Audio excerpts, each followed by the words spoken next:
Hey, welcome to Digging into the Bible. My name is Jim Barnard. This is a production of Taylor Coaching.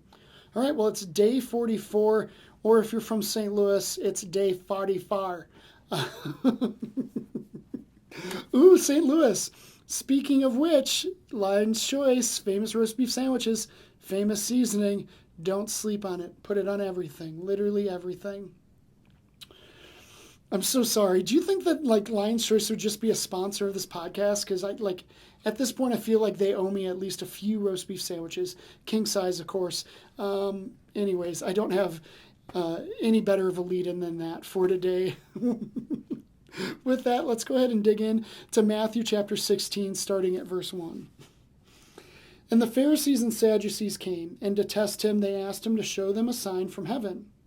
And he answered them, when it is evening, you say it will be fair weather, for the sky is red, and in the morning it will be stormy today, for the sky is red and threatening.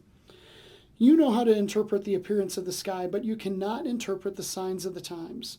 An evil and adulterous generation seeks for a sign, but no sign will be given to it except the sign of Jonah. So he left them and departed. Yep. When the disciples reached the other side, they had forgotten to bring any bread. Jesus said to them, watch and beware of the leaven of the Pharisees and the Sadducees. And they began discussing it among themselves, saying, we brought no bread. But Jesus, aware of this, said, oh, you of little faith, why are you discussing among yourselves the fact that you have no bread? Do you not yet perceive? Do you not remember the 5 loaves for the 5,000 and how many baskets you gathered? Or the 7 loaves for the 4,000 and how many baskets you gathered? How is it that you fail to understand that I did not speak about bread? Beware of the leaven of Pharisees and Sadducees. Then they understood that he did not tell them to beware of the leaven of bread, but of the teaching of the Pharisees and Sadducees.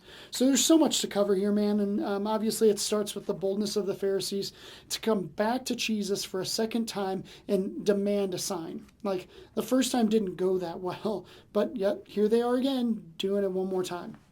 So back on day 32 of our study in Matthew 12, that's when they did that. And Jesus gave a similar response of no sign will be given except the sign of Jonah. And he's very consistent about this. Just like Jonah was buried in a fish for 3 days, Jesus is going to be buried in the ground. And then Jonah survived that and seemingly found life when that seems like very impossible after being swallowed by a fish, and Jonah got to fulfill his mission. Jesus is going to come back to life and fulfill his mission. This is the sign of Jonah. I love that this time Jesus does this pro move of trolling the Pharisees, because they say, give us a sign from heaven. That's going to be different. And he's like, well, okay, here, look at the heavens, look at the sky. And he gives the cliche of the sailors thing, red at night, sailors delight. Red in the morning, sailors take warning. He is trolling them, and it's so good. I'm here for it. My favorite part by far of this section is it's just a brilliant way to end this. Read this with me. So he left them and departed. Yep, he did both. Super redundant, and I love it. I think it's redundant on purpose. It's not like a weird typo. It is Jesus being just so done with these cats. They are relentless, and honestly, every interaction with them gets him one day closer to the cross, and it's enough. So he's out and he's gone. So now the bread. I don't have a ton of time, but the bread, in verse 8, Jesus says, oh, you of little faith, why are you discussing among yourselves the fact that you have no bread? Jesus is basically saying, come on, man, it's not about the bread. It was never about the bread. Did you see what I did? In the last chapter and the chapter before, I fed these thousands of people bread out of seemingly nothing. I can do that again.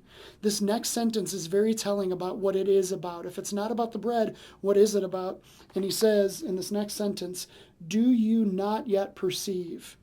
And man, if you don't know what that calls back to, it is a slam dunk. It is the absolute answer to the question of what is this about? And it calls back to Isaiah chapter 43, verse 19, which says, "Behold, I am doing a new thing. Now it springs forth. Do you not perceive it?" Like, the thing's not the bread. The thing is the new thing, which is Jesus. Jesus is the new thing. It springs forth. It is springing forth right in front of us right now. So I love this. Jesus is like, beware of the leaven of the Pharisees and Sadducees, because they are not the whole story, man, because this is the whole story. God is doing a new thing, and it's through Jesus. All right, I don't want to go any later than that, so I look forward to seeing you tomorrow as we continue on with Matthew chapter 16. I'll see you then.